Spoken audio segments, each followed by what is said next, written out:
passer à la parole du Seigneur. Alors, les filles sont là pour nous chanter quelque chose. Hein? Ça dépend. D'accord.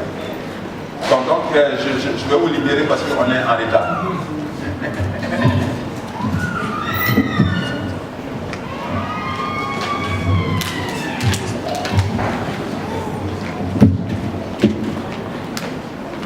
Voilà. Donc on va se lever pour revenir à notre texte qu'on n'a pas fait pratiquement dernier à cause du temps qui était avancé. Genèse 8, verset 8 à 22. C'était Genèse 9, non? Ok. D'accord. Genèse 9.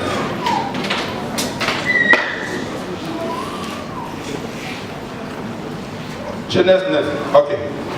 Genèse 8, c'était au réveillon. Genèse 9, 8 à 17. Qu'une personne s'empare du micro pour nous faire une lecture excellente. Volontaire, parmi les responsables, certainement. Dieu parla encore à Noé et à ses fils avec lui en disant: voici, j'établis mon alliance avec vous et avec votre prospérité après vous, avec tous les êtres vivants qui sont avec vous, tant les oiseaux que le bétail et tous les animaux de la terre, soit avec vous ceux qui sont sortis de l'arche, soit avec vous les animaux de la terre. J'établis mon alliance avec vous. Aucune chair ne sera plus exterminée par les eaux du déluge. Et il n'y aura plus de déluge pour détruire la terre. Et Dieu dit: c'est ici le signe de l'alliance que j'établis entre moi et vous et tous les êtres vivants qui sont avec vous pour les générations à toujours. J'ai placé mon arc dans la nuit et il servira de signe d'alliance entre moi et la terre. Quand j'aurai rassemblé les nuages au-dessus de la terre, l'âge paraîtra dans la nuit. Et je me souviendrai de mon alliance avec moi et vous, et tous les êtres vivants de toute la chair, et les eaux ne deviendront plus un déluge pour détruire toute chair. L'âge sera dans la nuit. Là sera dans la nuit, et je le regarderai pour me souvenir de l'alliance perpétuelle entre Dieu et tous les êtres vivants de toute chair qui est sur la terre. Et Dieu dit à Noé: tel est le signe de l'alliance que j'établis entre moi et toute la chair qui est sur la terre. Cette chose nouvelle que nous devons voir, et c'est cette chose nouvelle à voir, nous pensons qu'elles auront de l'impact puissant sur notre vie. C'est le but, que notre vie soit impactée, que le Seigneur intervienne dans notre vie pour que nous ne soyons plus pareils, nous ne soyons plus les mêmes. Les 7 choses nouvelles à voir, c'est un nouveau jour, un nouveau maître, une nouvelle vie, une nouvelle position, un nouvel esprit, une nouvelle puissance, un nouvel ennemi et un nouvel héritage, ou bien un nouveau héritage. Voilà les 7 choses à voir. Et si nous sommes disposés, si nous nous disposons à voir des choses nouvelles, au travers de ces 7 éléments, le Seigneur impactera de manière positive notre vie et notre vie ne sera plus pareille. Amen. Donc, c'est 7 choses à voir. L'année 2018, l'année des choses nouvelles, doit commencer par un nouveau jour. Un nouveau jour dans notre vie.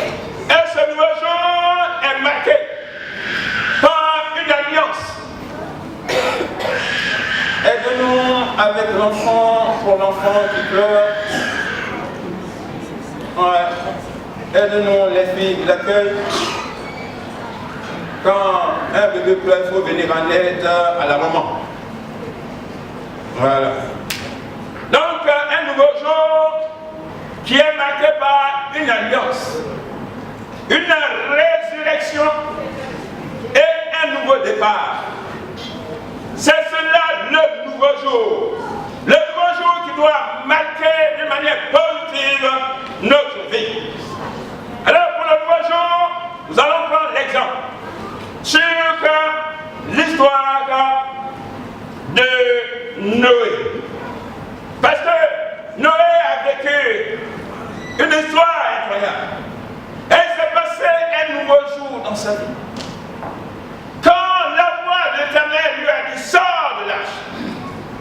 Toi et les animaux avec toi. Toi et ta famille avec toi. Sors de l'arche. Cet instant-là était pour lui le nouveau jour. Le nouveau jour est intervenu dans sa vie. Après, bien sûr, ce moment passé dans l'arche, pendant ce temps du déluge, il fallait que ce moment-là arrive enfin pour dire, je vais voir la végétation. Je veux voir un nouveau monde. Je veux voir un nouveau ciel dans ma vie. C'était son nouveau jour. Alors ce matin, c'est une invitation pour qu'un nouveau jour puisse apparaître dans ta vie. Pour qu'un nouveau jour puisse être expérimenté dans ta vie. Ce matin, vis, aspire à un changement, à voir un nouveau jour dans ta vie. Amen. Noé l'a expérimenté. Noé l'a vécu. Alors, pourquoi pas toi? Si Noé l'a expérimenté, pourquoi pas toi?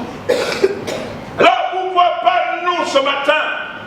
Ce nouveau jour de Noé a été marqué par une alliance. Par une alliance. Alors, pourquoi, comment cette affaire est arrivée là? La terre avant lui a été marquée par deux malédictions puissantes. Deux malédictions puissantes. La terre avait été maudite en Adam. Le Seigneur a dit, puisque tu as péché, puisque tu m'as pas obéi, puisque tu as désobéi, alors la terre va retenir désormais ce qu'elle te donnait facilement. Et ta vie de chaque jour, tu mangeras à la sueur de ton front. La première malédiction. Pour dire que voici, alors que tu étais dans le jardin d'Éden, et avec un simple besoin, tu voyais les fruits mûrs à tes yeux. Et que tu secouais seulement la terre et tu voyais les tubercules. Tu n'avais pas d'effort à faire.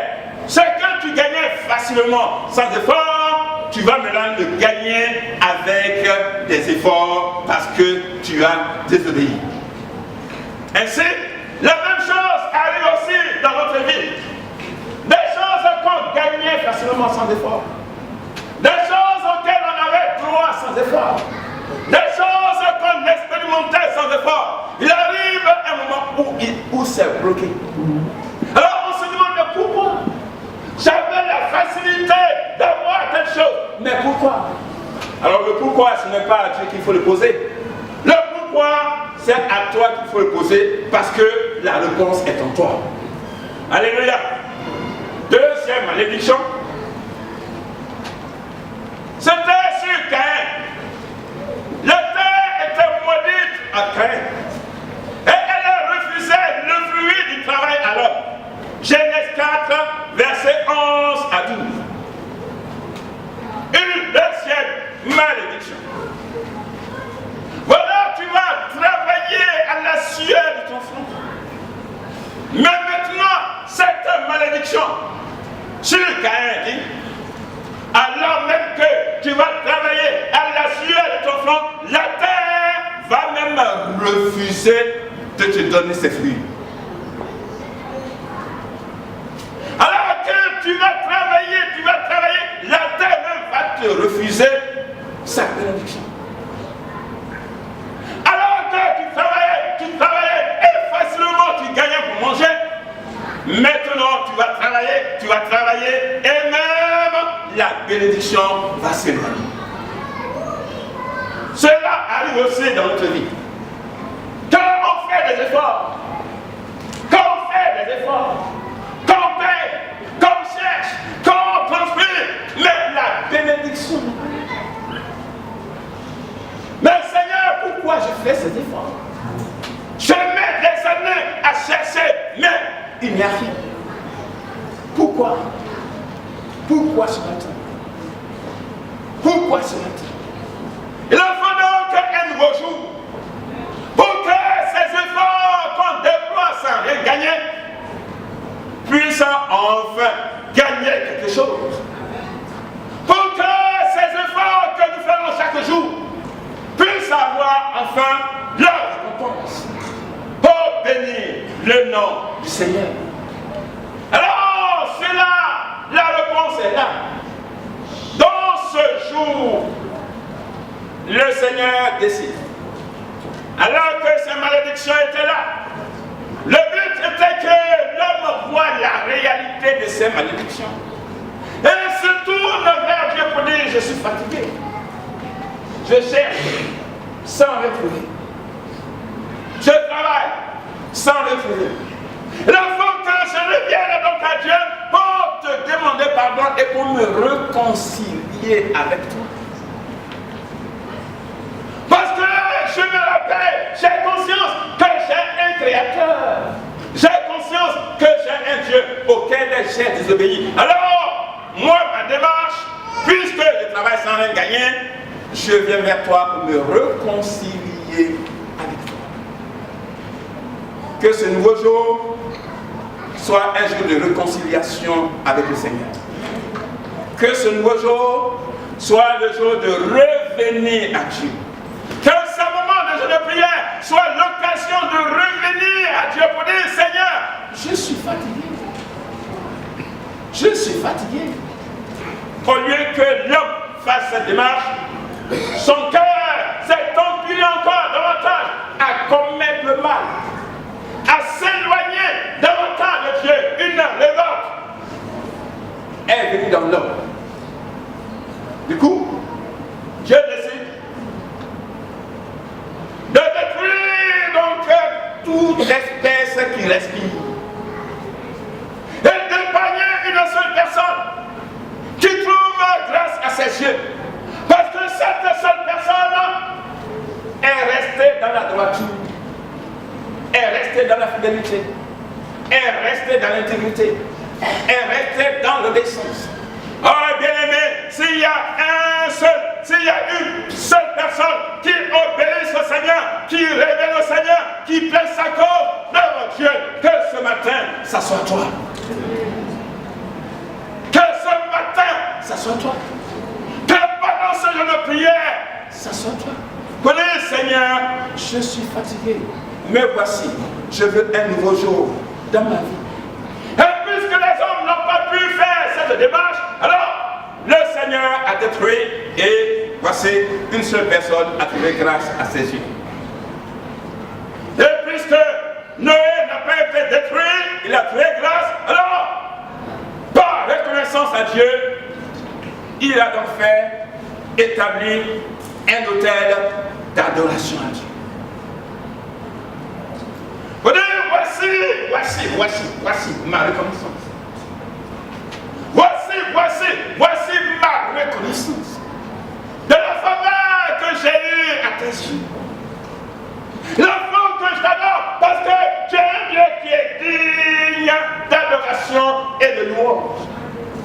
Il faut que je t'adore parce que tu m'as épargné. Tu m'as épargné la mort et tu m'as donné la vie. Alors, voici, je t'établis un autel d'adoration. Le nouveau jour est que tu établisses dans ton cœur un autel d'adoration à Dieu ce matin. Amen. Bien-aimé, quel autel établis-tu dans ton cœur? Quel autel d'adoration? Parce qu'il y a plusieurs autels d'adoration. Sur le trône de leur cœur, pour dire que c'est moi qui suis roi, c'est moi qui ai droit à l'honneur.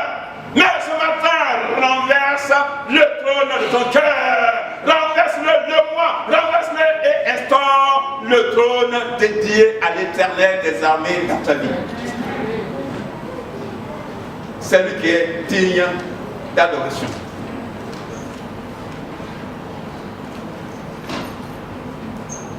Alors qu'il a instauré cet autel d'adoration, pas simplement, mais il a pris des animaux chers, des animaux purs, des oiseaux purs. Prenez, je te les offre. Je les fais consumer pour que l'odeur monte à tes narines. Une adoration qui coûte.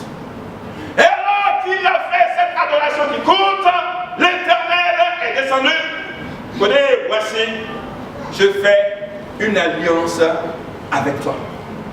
Le nouveau jour est marqué par une alliance avec Dieu. Amen. Et si tu t'engages ce matin à vouloir vivre un nouveau jour avec Dieu, que ton cœur accepte de faire, d'entrer dans une alliance avec Dieu ce matin.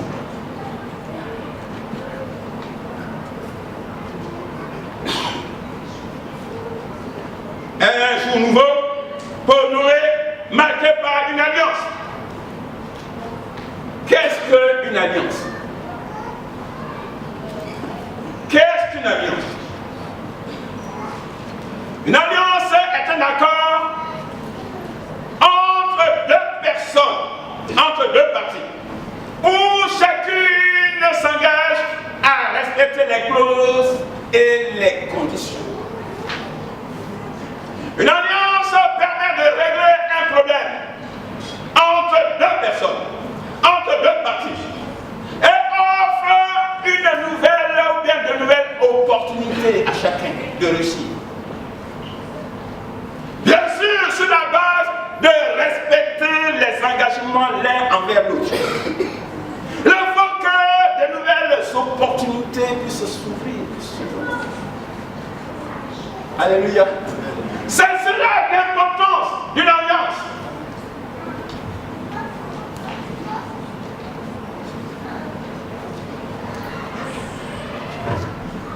Merci bien. C'est cela l'importance d'une alliance. Peut-être que je suis fatigué. Et puisque je suis fatigué de lutter, ce n'est que mes efforts sont vains.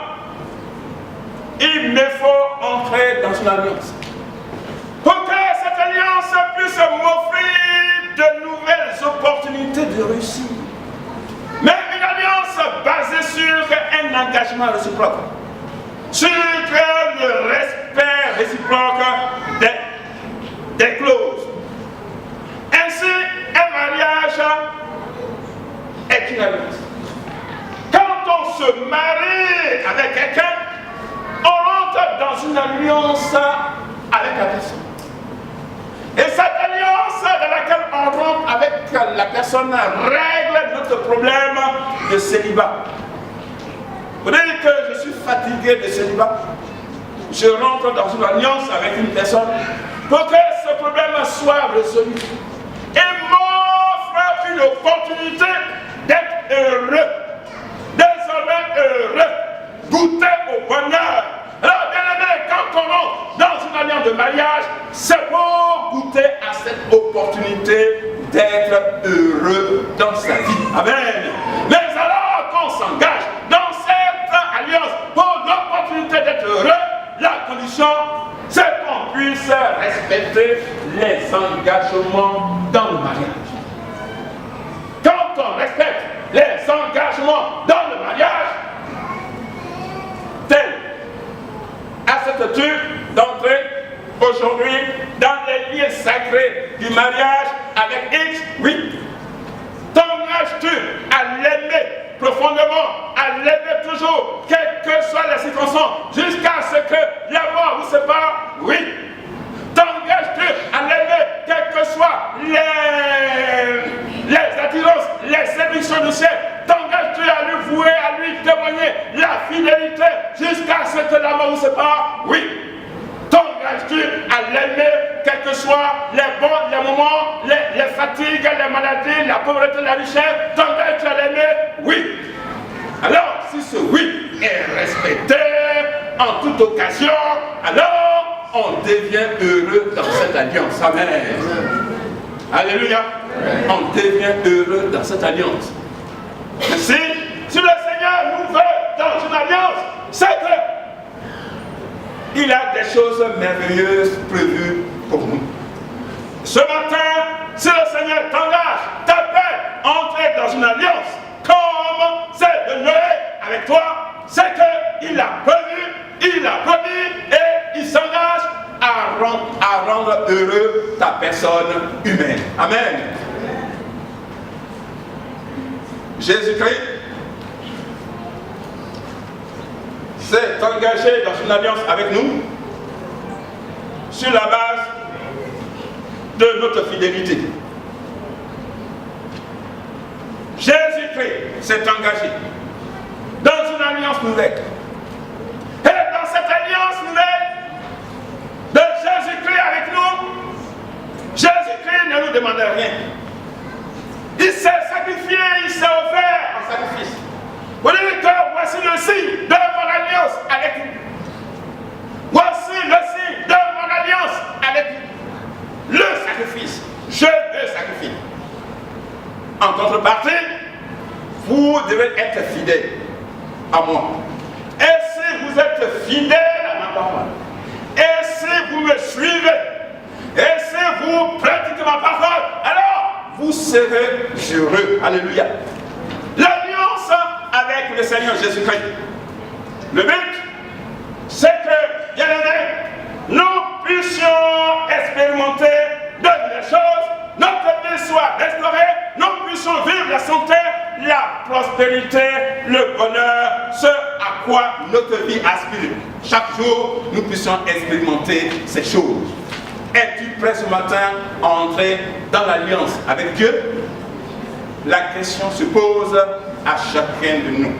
Pour ce jeu de prière, pour cette nouvelle année, des choses nouvelles, il faut de la détermination pour dire, Seigneur, je conclus quelque chose avec toi.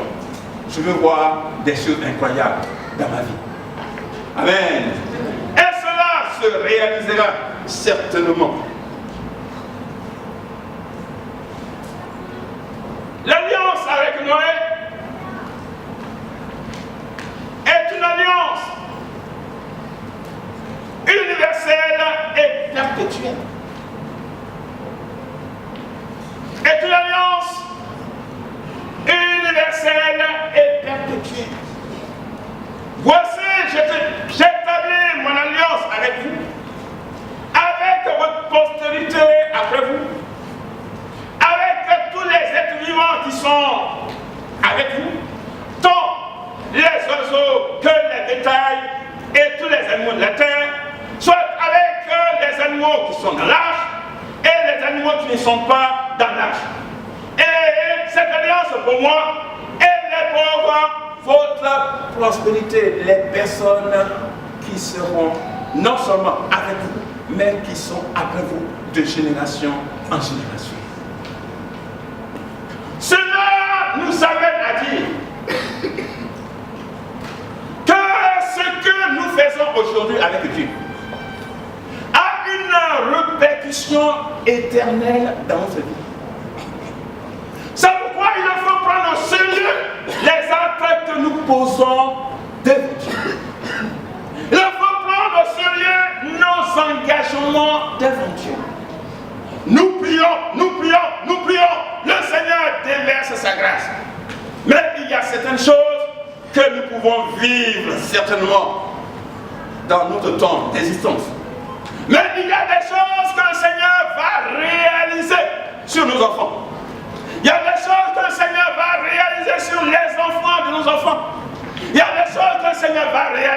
sur les générations à venir. Pour dire que ce que je fais maintenant, non seulement c'est pour toi, mais c'est pour toute la postérité, la génération à venir. C'est pour dire que nous sommes concernés aujourd'hui. Nous sommes concernés d'obéir à la voix du Seigneur. Pour dire que c'est la solution à ta vie. J'ai détruit. Mais maintenant, je te propose quelque chose. Entre dans cet engagement. Et alors que tu rentres dans cet engagement, ce que je fais venir sur toi ne sera pas seulement pour toi, mais pour tes enfants et pour tes petits-enfants et pour les générations à venir. Nous devons prendre tout au sérieux avec Dieu. Alléluia. C'est pourquoi quand des situations terribles arrivent dans notre vie, on peut se demander, mais mes aïeux, ceux qui sont avant moi, qu'est-ce qu'ils ont fait à Dieu? Seigneur, révèle-moi qu'est-ce qu'ils ont fait à Dieu pour que ces calamités puissent arriver dans ma vie. Seigneur, aide-moi. Pour que je puisse revenir devant toi, je puisse implorer ta grâce devant toi, pour que Seigneur, tu puisses manifester ta faveur à mon égard. Amen. Alors, pour la génération maintenant, mais aussi pour ta postérité. Dieu ne met pas fin à son alliance. Dieu ne met pas fin à ses engagements. Dieu ne met pas fin à sa promesse. Dieu s'est engagé. Il veut s'engager. Il ne cessera jamais de s'engager. Et il veut s'engager pour te préserver le repos, pour te préserver la paix, pour te préserver la santé, pour te préserver la prospérité, pour te préserver le bien-être. Le côté de son engagement, il faut que nous puissions dire aussi, Seigneur, me voici ce matin. Alléluia. Alléluia. C'est une alliance inconditionnelle. C'est une alliance inconditionnelle. Une alliance qui n'a pas de condition.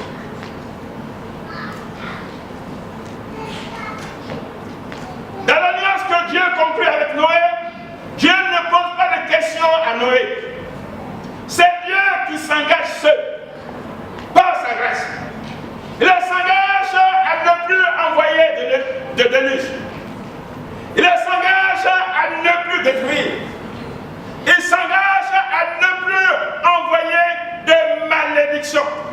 Le Seigneur, cette année, il s'engage à ne plus laisser venir la souffrance dans la vie de son peuple, dans la vie de son enfant. Le malheur puisse s'éloigner de chacun de nous. Amen.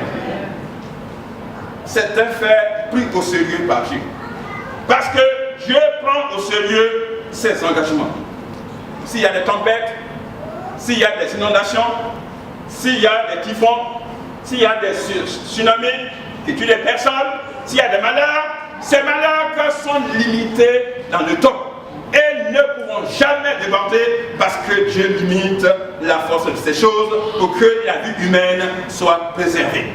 Quel que soit le malheur qui t'arrivera, quelle que soit la souffrance qui t'arrivera, quel que soit le problème qui t'arrivera, Dieu s'engage à limiter les conséquences de ces désastres sur ta vie pour que tu n'aies pas tristesse sur tristesse et que dans ton âme tu puisses voir la faveur de Dieu. Alléluia.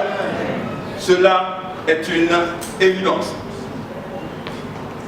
C'est pourquoi Dieu a envoyé le Seigneur Jésus-Christ. C'est pourquoi Dieu a envoyé le Seigneur Jésus-Christ. Le Seigneur Jésus-Christ a été envoyé pour que nous puissions voir la véracité de l'alliance conclue avec Noé. Vous voyez que la génération, il y a des générations qui n'ont pas eu Noé. Mais il faut que j'envoie mon fils Jésus-Christ pour qu'il puisse conclure ou bien réitérer en quelque sorte l'alliance de Noé. Jésus-Christ est envoyé pour qu'en lui nous puissions voir toute la miséricorde de Dieu, pour qu'en lui nous puissions voir toute la faveur de Dieu, pour qu'en lui nous puissions voir toute la compassion de Dieu, pour qu'en lui nous puissions voir toute la bonté de Dieu. Alléluia. Jésus-Christ est envoyé.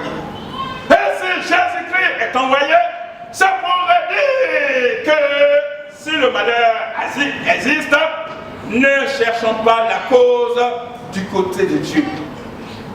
Si la mort arrive, Dieu n'est pas responsable de tout cela. Mais il est un Dieu de grâce.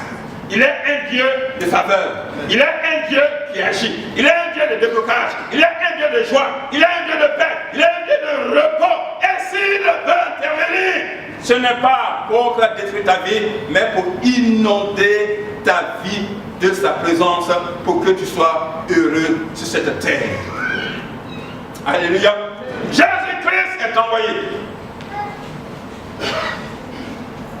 Ésaïe 9, verset 5. Un enfant nous est né. Un fils nous est donné. Et la domination reposera sur son épaule. On l'appellera conseiller, Dieu puissant, Père éternel, prince de la paix, pour donner à l'empire de l'accroissement et une paix sans fin au trône de David et à son royaume, pour l'affermir et le soutenir par le droit et la justice, de maintenant à toujours. Voilà ce que fera le zèle de l'Éternel. Et le Seigneur, Dieu, intervient par son Fils Jésus pour ponctuer encore ces vérités, pour dire que je suis le Dieu de paix, pour dire que je suis le Dieu de prospérité, pour dire que je suis le Dieu de santé. Et je veux réaliser ces choses dans votre vie. Alors Jésus dit, je suis le pain de vie. Il dit, je suis le pain de vie. Et s'il dit, je suis le pain de vie, c'est que il ne se proclame pas le Dieu de la faim et le Dieu de la soif. Vous dites que si vous avez faim et soif, venez à moi, parce que je vous ai envoyé celui qui est le pain de vie. Il a dit, je suis le chemin et la vérité. Vous dites que je suis le Dieu qui est le chemin. Si votre vie n'a pas de chemin, si votre vie est dans l'impasse, si votre vie connaît de l'obstacle, la cause n'est pas de mon côté. Mais puisque je sais que vos vies peuvent avoir de l'impasse, voici le chemin que je suis, et quiconque viendra à moi, il aura du chemin dans sa vie. Ce matin, le Seigneur se propose à toi, comme étant le chemin dans l'obstacle, dans l'impasse que ta vie est en train de vivre ce matin. Alléluia. Je suis le pain de vie. Le Seigneur, dans sa bonté, il nous explique que voici le signe de l'alliance. L'arc sera dans la nuit. Je le regarderai pour me souvenir de l'alliance perpétuelle entre Dieu et tous les êtres vivants. De toute chair qui est sur la terre, Dieu dit à Noé, tel est le signe de l'alliance que j'établis entre moi et toute chair qui est sur la terre. Voici le signe. L'arc-en-ciel. L'arc-en-ciel. Quand l'arc-en-ciel paraîtra dans le ciel, voici le signe par lequel vous allez reconnaître que j'ai décidé de ne plus faire venir de tels malheurs sur la terre. Et que je conclue la paix avec Noé et avec sa génération. Voici le signe. L'arc-en-ciel, c'est une arme de guerre. Une arme de guerre qui est comme ça, en courbe. Et là, on tient l'arc avec une flèche, l'arc dirigé vers l'ennemi, la flèche est dirigée vers l'ennemi, et quand on lâche, la flèche est dirigée, est envoyée contre l'ennemi pour le tuer. Dans l'alliance que Dieu fait avec Noé,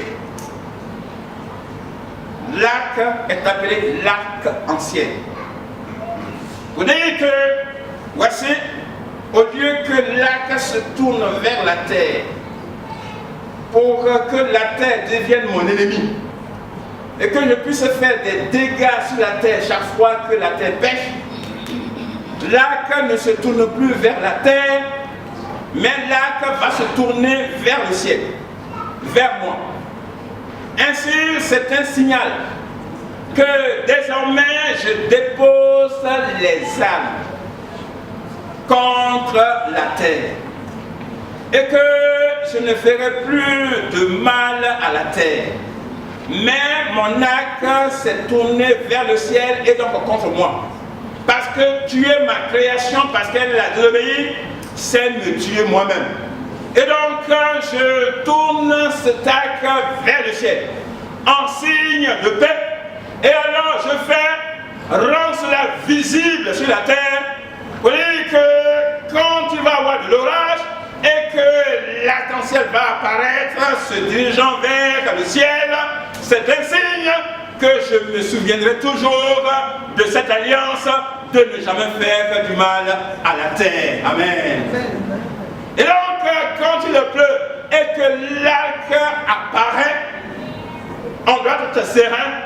Vous dites que cet orage, vous dites que cette tempête, ce typhon, en fait cette catastrophe naturelle qui s'annonce sera contenue, sa puissance sera contenue, sa destruction sera contenue, parce que Dieu a décrété une alliance de paix avec la terre, avec nous les humains. Amen. Donc il a dit, je me souviendrai. Vous voyez que notre Dieu est un Dieu qui se souvient. Il se souvient de ses engagements. Et cette année, il veut se souvenir de son engagement à notre égard. Alléluia. Et puisqu'il est le Dieu qui se souvient, dans nos cieux de prière, dans nos combats, il faut qu'on soit armé de la pensée que Dieu se souvient de ces combats et qu'il nous viendra en aide pour que ce combat-là soit remporté. Le Seigneur s'est souvenu d'une femme. D'une femme qui livrait un combat pour la guérison de son bébé qui avait le cancer. Alors c'était un cancer incurable. Mais on lui a dit que c'était un cancérologue compétent, puissant à la matière seul, qui pouvait guérir son enfant. Alors elle priait, et elle n'avait pas de solution. Elle était dans le désarroi. Alors voici un cancérologue du nom du docteur Aaron, qui va être le lauréat d'un prix de la recherche scientifique. Et une conférence est organisée. Descendu, le docteur regarde sa montre, les heures passent pour la conférence. Que faire? Donc il prend une voiture en location pour vite se rendre au lieu, parce qu'il a un prix à récupérer. Dès qu'il démarre avec la voiture, voici un orage s'éclate et libère une pluie diluvienne qui rend impossible la conduite, la visibilité limitée. Sur l'autoroute, au lieu de sortir par la sortie 6 et partir, il rate la sortie. Il part fatigué dans le désarroi avec la faim, il perçoit un campement quelque part. Il a dit, je vais y aller pour appeler et signaler de mon retard. Il part dans ce campement avec sa voiture et il toque à la porte. Voici une belle et merveilleuse créature qui l'accueille à la porte.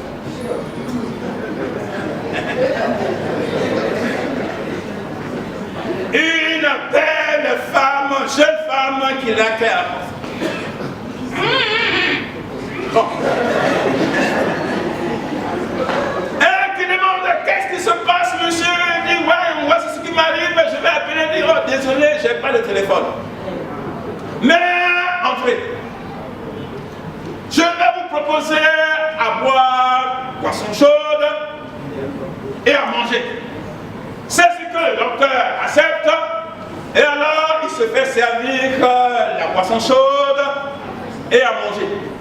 Et donc, pendant qu'il mangeait, la jeune femme s'est dirigée vers le berceau de son bébé et continuait de prier, Et a invité monsieur le docteur s'il pouvait venir prier avec elle.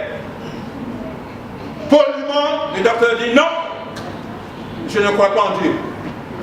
Je crois seulement aux efforts de mon travail. Donc, je ne prie pas. Bon, donc, la dame a continué de prier, Et après qu'il ait fini de manger, il demande maintenant à la dame, qu'est-ce qui se passe sur l'enfant? Elle dit, ah, bon, voilà l'histoire de mon enfant. L'enfant a un cancer difficile. Et on m'a parlé d'un cancérologue compétent qui seul lui peut traiter cet enfant. Mais ses honoraires sont très chers, exorbitants. Alors, moi, je n'ai pas de moyens. Et je suis donc en train de prier, mais on m'a dit que ce docteur, ce cancérologue, s'appelle M. Aaron, docteur Aaron.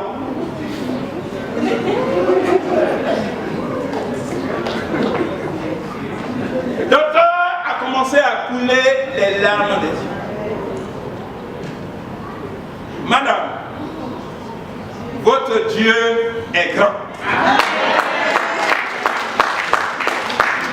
Votre Dieu est grand parce que le docteur Aaron, le cancérologue, c'est moi. Et alors elle a commencé aussi à couler les larmes. La solution était là. Dieu a envoyé des événements sur la route de cet homme. L'avion qui a été empêché et qui a atterri et sur la voie de la route qui n'a pas été possible pour que l'homme parte, l'homme a été dirigé vers cette dame qui intercédait, qui priait, et voici la solution est arrivée jusqu'à elle.